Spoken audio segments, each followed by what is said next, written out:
Hello viewers, welcome to Tech Shades. అప్స్టాక్స్లో కొత్త account తీసుకోవాలి అనుకుంటున్నారా? అయితే ఈ అప్స్టాక్స్ ప్రొవైడ్ చేసే సర్వీసెస్ ఏంటి?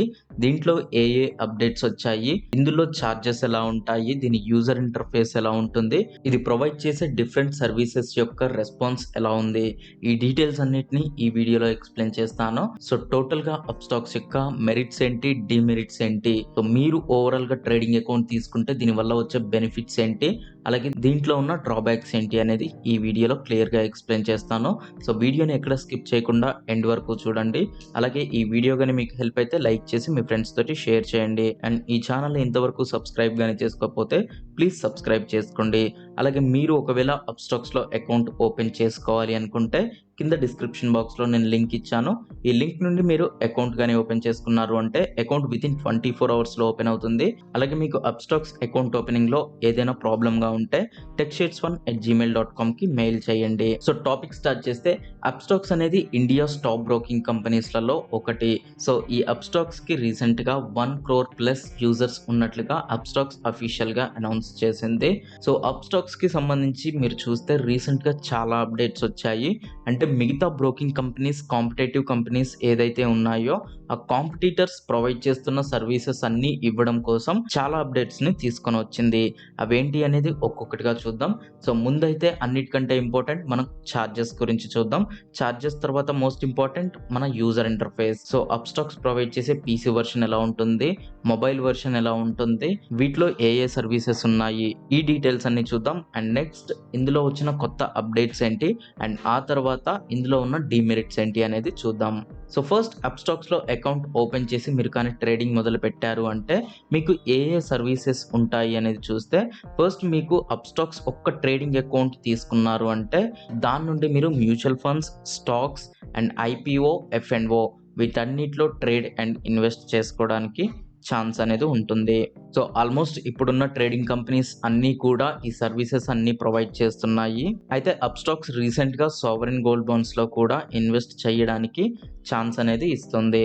సో మీరు అప్స్టాక్స్లో ట్రేడింగ్ అకౌంట్ కానీ తీసుకున్నారు అంటే వర్చువల్ గోల్డ్ అంటే సావరెన్ గోల్డ్ బాండ్స్ని మీరు బై చేసుకొని వాటిలో ఇన్వెస్ట్ చేయొచ్చు. ఈ సావరెన్ గోల్డ్ బాండ్స్కి సంబంధించి ఇంకా మిగతా ట్రేడింగ్ ప్లాట్ఫామ్స్ అన్నిటిలో ఈ సర్వీస్ అనేది రాలేదు. సో అప్స్టాక్స్లో mutual funds, stocks, IPO, F and O and sovereign gold bond services మొత్తం ప్రొవైడ్ చేస్తున్నారు. సో నెక్స్ట్ మనం ఛార్జెస్ విషయానికి వద్దాం. సో ఛార్జెస్ అనేది చాలా ఇంపార్టెంట్. మీరు ఒక ట్రేడింగ్ అకౌంట్ తీసుకున్నారు అంటే అందులో మీరు చేసే ఇన్వెస్ట్మెంట్ అలాగే ట్రేడింగ్కి సంబంధించి ఆర్డర్స్ ప్లేస్ చేసినప్పుడల్లా మీకు ఛార్జెస్ అనేవి ఉంటాయి. సో ఆ ఛార్జెస్ ఎలా ఉంటాయి అనేది తెలుసుకోవడం చాలా ఇంపార్టెంట్. ఎందుకంటే మీరు ఒకవేళ యాక్టివ్ ట్రేడర్ కానీ అయితే రెగ్యులర్గా మీరు పెట్టే నెంబర్ ఆఫ్ ఆర్డర్స్కి కాను ఛార్జెస్ అనేవి తక్కువగా ఉండేలా చూసుకోవాలి. ఛార్జెస్ మాత్రమే ఇంపార్టెంట్ కాదు, బట్ ఛార్జెస్ కూడా మనం కన్సిడర్ చేసుకుంటే మనకు వచ్చే ప్రాఫిట్ అనేది ఇంక్రీజ్ అవుతుంది. అంటే ఛార్జెస్ని మనం తగ్గించుకోవడం ద్వారా మనకు వచ్చే ప్రాఫిట్ని ఇంక్రీజ్ చేసుకొని లాస్ని తగ్గించుకోవచ్చు. సో ఇది హైలైటెడ్గా చెప్తున్న ఈ పాయింట్స్ ఒకసారి చూద్దాం. తర్వాత డీటెయిల్గా ఛార్జెస్ ఎలా ఉంటాయి అనేది చూద్దాం. సో ఇక్కడ మనకి flat fees, no hidden charges అని చెప్తుంది. అలాగే zero commission on investing in mutual funds and IPO అని చెప్తుంది. అండ్ అకౌంట్ మెయింటెనెన్స్ ఛార్జ్ అనేది ఎలాంటి అకౌంట్ మెయింటెనెన్స్ ఛార్జ్ లేదు అని చెప్తుంది. బట్ లాస్ట్లో ఇక్కడ మీకు స్టార్ గుర్తుంది. అంటే ఇందులో ఉన్న కండిషన్ ఏంటి అంటే ఇది డీమ్యాట్ అకౌంట్కి మాత్రమే అకౌంట్ మెయింటెనెన్స్ ఛార్జ్ లేదు అని చెప్తుంది. అంటే ట్రేడింగ్ అకౌంట్కి అకౌంట్ మెయింటెనెన్స్ ఛార్జ్ అనేది ఉంది. అదెంత అనేది నెక్స్ట్ చూద్దాం. And next 20 rupees brokerage on equity, F and O, commodity and currency orders. అయితే ఇది ఫ్లాట్ ప్రైస్ కాదు, దీనికి సంబంధించి ఇంకా డీటెయిల్గా చెప్తాను. అంటే 20 రూపీస్ అనేది మ్యాక్సిమం ఛార్జ్ పర్ ఆర్డర్ బ్రోకరేజ్లో తీసుకుంటుంది. బట్ ఇన్ డెప్త్గా నేను నెక్స్ట్ చెప్తాను. అలాగే అకౌంట్ ఓపెనింగ్కి ఎలాంటి ఛార్జ్ లేదు అని చెప్తుంది. To open demat and trading account మీకు ఎలాంటి ఛార్జ్ లేకుండా అంటే 0 రూపీస్ తోటి డీమ్యాట్ అండ్ ట్రేడింగ్ అకౌంట్ అనేది ఓపెన్ అవుతుంది అని చెప్తుంది. సో ఇప్పుడు మనం ప్రైజెస్ని డీటెయిల్గా చూద్దాం. సో ఇవి మేజర్గా హైలైట్ చేసి చెప్తున్న వాల్యూస్ అవి. ఇప్పుడు డీటెయిల్గా ఒకసారి చూద్దాం. డీటెయిల్గా చూస్తే 0 rupees brokerage on mutual funds and IPO. మార్కెట్లో కొత్తగా వచ్చిన కంపెనీస్కి సంబంధించి ఐపీఓస్లో మీరు ఇన్వెస్ట్ చేసేటప్పుడు 0 రూపీస్ ఛార్జ్ ఉంటుంది. అలాగే మ్యూచువల్ ఫండ్స్లో మీరు ఇన్వెస్ట్ చేస్తున్నా కానీ దానికి సంబంధించి కూడా బ్రోకరేజ్ అనేది ఎలాంటి బ్రోకరేజ్ లేకుండా ప్రొవైడ్ చేస్తుంది. అలాగే 20 rupees on equity, intraday, F and O, currency, commodity. 20 rupees or 0.05% whichever is lower per order on stocks. So మీరు స్టాక్స్లో కానీ ట్రేడ్ చేస్తున్నారు అంటే ఈక్విటీ ఇంట్రాడేలో చేసిన F&O కరెన్సీ కమోడిటీ వీటిలో ఎందులో చేసినా కానీ 20 rupees or 0.05% whichever is lower అంటే మీకు మాక్సిమం అప్లై అయ్యే ఛార్జ్ వచ్చేసి జస్ట్ 20 రూపీస్ మాత్రమే. అంటే ఫస్ట్ మీరు ఏదైతే వాల్యూని ట్రేడ్ చేస్తున్నారో ఆ ట్రేడెడ్ వాల్యూకి 0.05ని క్యాలిక్యులేట్ చేస్తారు. ఒకవేళ అది కానీ 20 రూపీస్ కంటే తక్కువగా ఉంది అంటే అదే ఛార్జ్ అప్లై అవుతుంది. అది 20 రూపీస్ కంటే ఎక్కువ కానీ ఉంది అంటే 20 రూపీస్ మాత్రమే అప్లై అవుతుంది. సో ఇది equity intraday F&O currency and కమోడిటీకి సంబంధించిన బ్రోకరేజ్ ఛార్జ్ మాత్రమే. బ్రోకరేజ్ మాత్రమే కాదు, ఇంకా వేరే ఛార్జెస్ కూడా ఉంటాయి. వాటి గురించి కూడా డిస్కస్ చేద్దాం. అలాగే ఈక్విటీ మీరు ఒకవేళ డెలివరీ కానీ తీసుకున్నారు అంటే 20 rupees are 2.5% which ever is lower. అంటే సేమ్ మీరు ఏదైతే వాల్యూలో ఇన్వెస్ట్ చేస్తున్నారో, ఫర్ ఎగ్జాంపుల్ 100 రూపీస్ ఉన్న ఒక షేర్ వాల్యూని ఒక 10 క్వాంటిటీ బై చేస్తున్నారు అంటే టోటల్ మీకు 1000 రూపీస్. సో 1000 రూపీస్కి 2.5% అంటే 25 రూపీస్ అవుతుంది. సో ఆ 25 రూపీస్ అప్లై అవ్వదు. మాక్సిమం ఛార్జ్ వచ్చేసి 20 రూపీస్ మాత్రమే కాబట్టి 20 మాత్రమే అప్లై అవుతుంది. అదే ఒక 10 రూపీస్ ఎల్టీపీ ఉన్న ఒక స్టాక్ అనేది మీరు బై చేశారు అంటే ఒక 10 క్వాంటిటీ కానీ బై చేశారు అంటే టోటల్ మీకు 100 వాల్యూ అవుతుంది. దీనికి సంబంధించి 2.5 అంటే 2.5 రూపీస్ అవుతుంది. సో 2.5 రూపీస్ మాత్రమే మీకు బ్రోకరేజ్ ఛార్జ్లా అప్లై అవుతుంది. ఇది డెలివరీకి సంబంధించి. సో ఇవి ఓన్లీ బ్రోకరేజ్ ఛార్జెస్ మాత్రమే. బ్రోకరేజ్ ఛార్జెస్ కాకుండా ఇంకా చాలా రకాల ఛార్జెస్ ఉంటాయి. అవేంటి అంటే ఇక్కడ ఫస్ట్ మనకి అప్స్టాక్ ఛార్జెస్ అని ఏవైతే కనిపిస్తున్నాయో అందులో బ్రోకరేజ్ మాత్రమే ఉంటుంది. అంటే ఈ ట్రేడింగ్ ప్లాట్ఫామ్ అనేది తీసుకునేది ఓన్లీ ఈ ఛార్జెస్ మాత్రమే. అండ్ ఇవి మాత్రమే కాకుండా ఇంకా చాలా రకాల ఛార్జెస్ ఉంటాయి. స్టాట్యుటరీ ఛార్జెస్ ఉంటాయి. ఇవి అన్ని ట్రేడింగ్ ప్లాట్ఫామ్స్కి కూడా ఒకేలా ఉంటాయి. అంటే STT కానీ, GST కానీ, స్టాంప్ డ్యూటీ కానీ ఈ ఛార్జెస్ అన్నీ కూడా అన్ని ట్రేడింగ్ ప్లాట్ఫామ్స్లలో ఉంటాయి. అలాగే ఎక్స్చేంజ్ ఫీజు కూడా ఉంటుంది. మీరు ఎక్స్చేంజ్ అనేది NSEలో చేస్తున్నారా, BSEలో చేస్తున్నారా అనే దాన్ని బట్టి ఉంటుంది. NSEలో ఎలా ఛార్జెస్ ఉంటాయి, BSEలో ఎలా ఛార్జెస్ ఉంటాయి అనేది ఇక్కడ డీటెయిల్గా ఇచ్చారు. ఇవి చాలా నెగ్లిజిబుల్ ఉంటాయి. బట్ మీరు ఎక్కువ క్వాంటిటీలో బై చేసినప్పుడు ఈ వాల్యూస్ అనేవి కొంచెం ఎక్కువగా ఉంటాయి. సో ఈ వాల్యూస్ని ఒకసారి క్లియర్గా చూసుకోండి. ఇవి అన్ని బ్రోకింగ్ కంపెనీస్లలో కూడా ఒకేలా ఉంటాయి. అండ్ నెక్స్ట్ ఇక్కడ డీమ్యాట్ ట్రాన్సాక్షన్ ఛార్జెస్ అంటే DP ఛార్జెస్ అనేవి ఉంటాయి. ఈ DP ఛార్జెస్ అనేవి మళ్ళీ కంపెనీ టు కంపెనీ చేంజ్ అవుతాయి. అంటే మీరు ఏ ట్రేడింగ్ అకౌంట్ అయితే యూజ్ చేస్తున్నారో దాన్ని బట్టి ఉంటుంది. దీంట్లో పెద్దగా డిఫరెన్స్ అనేది ఉండదు. జస్ట్ ఒక 2 to 3 రూపీస్ పర్ స్క్రిప్ట్ ఉంటుంది. స్క్రిప్ట్ అంటే ఒక కంపెనీకి సంబంధించి.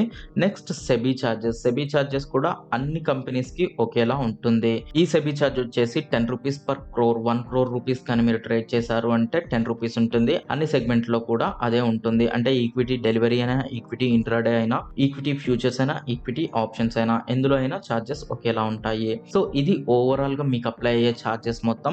బ్రోకరేజ్ అప్లై అవుతుంది, STT అప్లై అవుతుంది, GST ఉంటుంది. GSTలో కూడా మళ్ళీ 9% SGST ఉంటుంది స్టేట్కి సంబంధించి. అలాగే 9% సెంట్రల్ GST ఉంటుంది, CGST.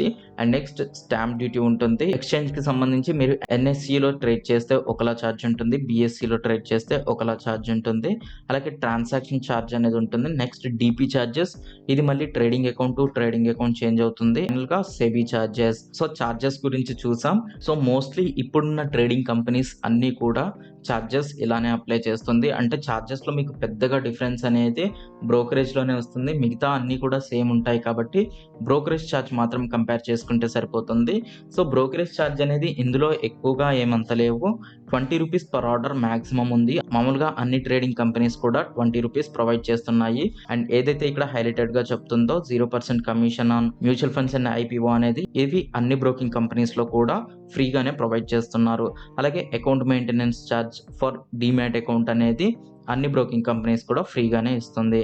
అలాగే అకౌంట్ ఓపెనింగ్ ఛార్జ్ అనేది కొన్ని broking companies account opening charges అనేవి తీసుకుంటున్నాయి. బట్ అప్స్టాక్స్ అనేది ఎలాంటి ఓపెనింగ్ ఛార్జెస్ తీసుకోవట్లేదు. మీరు అకౌంట్ ఓపెన్ చేసేటప్పుడు మాత్రం ఖచ్చితంగా first year annual maintenance charge for trading account తీసుకోవాలి. అంటే ఆల్రెడీ చెప్పాను మీకు ట్రేడింగ్ అకౌంట్కి మెయింటెనెన్స్ ఛార్జ్ అనేది ఉంటుంది. ఓన్లీ డీమ్యాట్ అకౌంట్కి మాత్రమే మెయింటెనెన్స్ ఛార్జ్ అనేది ఉండదు. సో మీరు అకౌంట్ ఓపెన్ చేసేటప్పుడు ట్రేడింగ్ అకౌంట్కి సంబంధించిన యాన్యువల్ మెయింటెనెన్స్ ఛార్జ్ అనేది పే చేయాలి. సో ఇది ఛార్జెస్కి సంబంధించి.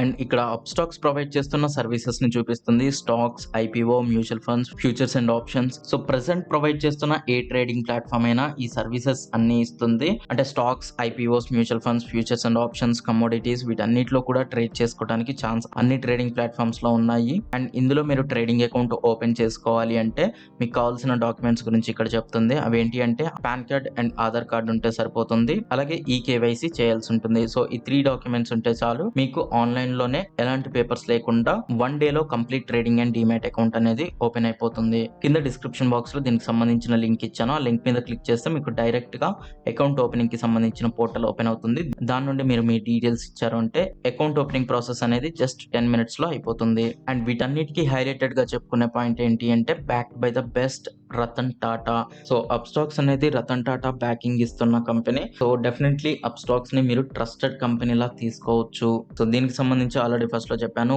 1 crore ప్లస్ యూజర్స్ ఉన్నారు. అలాగే 4.5 అనేది ప్లే స్టోర్ లో రేటింగ్ ఉంది. అండ్ 60,000 crores అనేది అప్స్టాక్స్ యొక్క టర్న్ ఓవర్ లా చెప్తున్నారు. సో ఇవి అప్స్టాక్స్ కి సంబంధించిన డీటెయిల్స్. అయితే దీంట్లో ఉన్న మెరిట్స్ ఏంటి, డిమెరిట్స్ ఏంటి అనేది ఒకసారి చూద్దాం. సో మెరిట్స్ విషయానికి వస్తే ఇందులో అన్ని రకాల సెగ్మెంట్స్ ట్రేడ్ చేయడానికి ఇస్తుంది. అలాగే చార్జెస్ అనేవి అన్ని ట్రేడింగ్ ప్లాట్ఫామ్స్ తోటి ఈక్వల్ గానే ఉన్నాయి. ఇందులో పెద్దగా ఎక్స్ట్రా చార్జెస్ ఏమి ఇవ్వట్లేదు, అలానే తక్కువ చార్జెస్ కూడా ఏమి ప్రొవైడ్ చేయట్లేదు.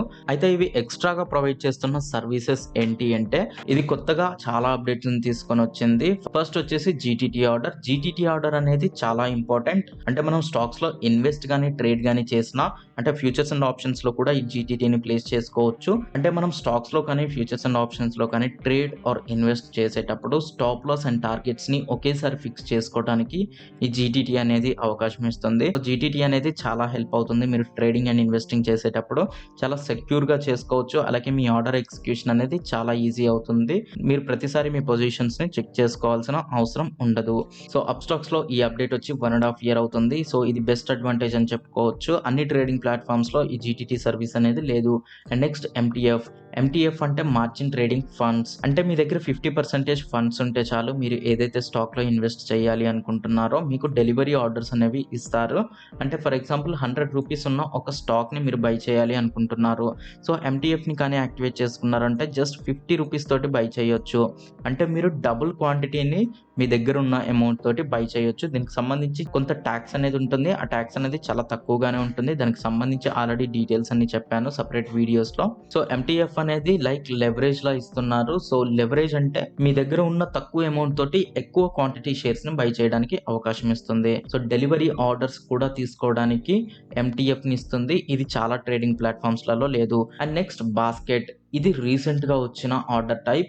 బాస్కెట్ ఆర్డర్ అనేది మీరు ఆప్షన్స్ ట్రేడింగ్ చేసేటప్పుడు స్ట్రాటజీస్ యూజ్ చేయడానికి, అలాగే మీరు బల్క్ అమౌంట్ లో ట్రేడింగ్ చేసేటప్పుడు, అలాగే ఎక్కువ నెంబర్ ఆఫ్ స్టాక్స్ లో ఇన్వెస్ట్ చేయాలి అనుకునేటప్పుడు ఈ బాస్కెట్ ఆర్డర్ అనేది హెల్ప్ అవుతుంది. అలాగే దీనికి సంబంధించిన చార్ట్స్ ఒకసారి చూస్తే ఇందులో ప్రీవియస్ గా ఓన్లీ ఐక్యూ చార్ట్స్ మాత్రమే ఉండేవి. బట్ ఇప్పుడు ట్రేడింగ్ వ్యూ చార్ట్స్ అనేవి ప్రొవైడ్ చేస్తున్నారు. సో ఇందులో మీరు multiple screens at a time చూసుకోవచ్చు. సో మీరు ఒకవేళ బిగ్ స్క్రీన్స్ కానీ మెయింటైన్ చేయాలి అనుకుంటే ఇది చాలా హెల్ప్ అవుతుంది. ట్రేడింగ్ వ్యూ చార్ట్స్ అనేవి మీ అందరికీ తెలిసే ఉంటుంది, చాలా పాపులర్ అండ్ చాలా ఎఫెక్టివ్ గా ఉంటాయి. దీంట్లో చార్ట్స్ యాక్టివిటీ అనేది కూడా చాలా స్పీడ్ గా ఉంది. సో ఈ చార్ట్స్ నుండి మీరు డైరెక్ట్ గా టెక్నికల్ అనాలిసిస్ చేసుకుంటూ ట్రేడ్స్ తీసుకోవచ్చు. సో ఇవి రీసెంట్ గా వచ్చిన అప్డేట్స్. ఇవి బెస్ట్ అడ్వాంటేజెస్ అని చెప్పుకోవచ్చు. అంటే టాప్ 5 లో ఉన్న బ్రోకింగ్ కంపెనీస్ లలో కూడా ఈ ఫెసిలిటీస్ అన్ని లేవు. సో వీటిని అప్స్టాక్స్ యొక్క బెనిఫిట్స్ లా చెప్పుకోవచ్చు. అంటే దీనికి సంబంధించి డిసడ్వాంటేజెస్ కానీ కంప్లైంట్స్ కానీ ఏమైనా ఉన్నాయా అని చూస్తే దీంట్లో ఏదైనా ప్రాబ్లం వచ్చినప్పుడు, అంటే ఎవరైనా కస్టమర్ కి ఏదైనా సర్వీస్ అర్థం కాకపోయినా లేకపోతే ఏదైనా సర్వీస్ కావాలి అనుకున్నప్పుడు కస్టమర్ సర్వీస్ కి కాల్ చేసినప్పుడు రెస్పాన్స్ అనేది కొంత లేట్ గా ఉంది అన్నట్టుగా చాలా మంది కంప్లైంట్ చేశారు. సో దాని వల్ల అప్స్టాక్స్ రేటింగ్ అనేది కొంత తగ్గినట్లుగా రిపోర్ట్ ఉంది. సో ఓవరాల్ గా చూసుకుంటే దీంట్లో అన్ని అడ్వాంటేజెస్ ఉన్నాయి. టాప్ 5 బ్రోకింగ్ కంపెనీస్ లలో ఖచ్చితంగా ఇది కాంపిటీటర్ అనే చెప్పుకోవచ్చు. And top 5 broking companies provide చేస్తున్న సర్వీసెస్ అన్నిటిని కూడా ఎవ్రీ 2 months కి ఒక కొత్త అప్డేట్ అప్డేట్ రూపంలో తీసుకొని వస్తుంది. అండ్ దీని యూజర్ ఇంటర్ఫేస్ విషయానికి వస్తే మీకు లెఫ్ట్ సైడ్ లో ఇలా వాచ్ లిస్ట్ ఉంటుంది, రైట్ సైడ్ మీకు ఇలా చార్ట్స్ అనేవి ఉంటాయి, అండ్ టాప్ లో మీకు కంప్లీట్ ఆప్షన్స్ ఉంటాయి. మీరు ట్రేడింగ్ చేసే ఆర్డర్స్, పొజిషన్స్, హోల్డింగ్స్, అలాగే ఫ్యూచర్స్ అండ్ ఆప్షన్స్ కి సంబంధించి IPOs, mutual funds, sovereign gold bonds వీటన్నిటిని ఒకే దగ్గర తీసుకొచ్చి పెట్టారు. సో మీకు యూజర్ ఇంటర్ఫేస్ అనేది ఒక మంచి యూజర్ ఎక్స్పీరియన్స్ అనేది డెఫినెట్లీ ఇస్తుంది. అండ్ ఈ సర్వీసెస్ అన్ని కూడా ఫాస్ట్ అండ్ ఎఫిషియెంట్ గా ఉంటాయి. ఆర్డర్స్ ప్లేసింగ్ అనేది కూడా చాలా ఈజీగా ఉంటుంది అండ్ చాలా క్విక్ గా ఆర్డర్స్ ప్లేస్ చేయొచ్చు. సో ఇది ఓవరాల్ గా అప్స్టాక్స్ యొక్క merits and demerits. And overall గా నేనైతే అప్స్టాక్స్ కి 4.5 అవుట్ ఆఫ్ 5 రేటింగ్స్ ఇస్తాను. సో దీంట్లో అయితే నాకు ఎలాంటి కంప్లైంట్స్ కనిపించలేదు. మాక్సిమం యూజర్స్ చేసిన ఒకే కంప్లైంట్ ఏంటి అంటే కస్టమర్ సర్వీస్ నుంచి కొంత తక్కువగా రెస్పాన్స్ అనేది ఉంది, అంటే వాళ్ళు క్విక్ గా రెస్పాన్స్ ఇవ్వట్లేదు అని చెప్పారు. అంతకుమించి దీనికి సంబంధించి ఎలాంటి కంప్లైంట్స్ లేవు. సో ఇది ఓవరాల్ గా అప్స్టాక్స్ కి సంబంధించిన రివ్యూ. మీరు ఒకవేళ అప్స్టాక్స్ లో అకౌంట్ ఓపెన్ చేసుకోవాలి అనుకుంటే డిస్క్రిప్షన్ బాక్స్ లో అకౌంట్ ఓపెనింగ్ కి సంబంధించిన లింక్ ఉంది. దాని నుంచి అకౌంట్ ఓపెన్ చేసుకున్నారు అంటే అకౌంట్ 24 అవర్స్ లోనే ఓపెన్ అవుతుంది. సో మీకు కావాల్సిన documents just pan card and Aadhaar card. ఒకవేళ బ్యాంక్ స్టేట్మెంట్ ని కానీ అప్లోడ్ చేయమంటే మీ బ్యాంక్ కి సంబంధించిన స్టేట్మెంట్ అనేది 6 మంత్స్ స్టేట్మెంట్ ని అప్లోడ్ చేయండి. సో ఇది అప్స్టాక్స్ కి సంబంధించిన రివ్యూ. ఈ రివ్యూ కానీ మీకు హెల్ప్ అయితే లైక్ చేయండి, మీ ఫ్రెండ్స్ తోటి షేర్ చేయండి. అండ్ ఈ ఛానల్ని ఇంతవరకు సబ్స్క్రైబ్ కానీ చేసుకున్నట్లయితే ప్లీజ్ సబ్స్క్రైబ్ చేసుకోండి. అండ్ సబ్స్క్రైబ్ చేసుకోగానే పక్కనే ఉన్న బెల్ ఐకాన్ని క్లిక్ చేయండి. Thanks for watching.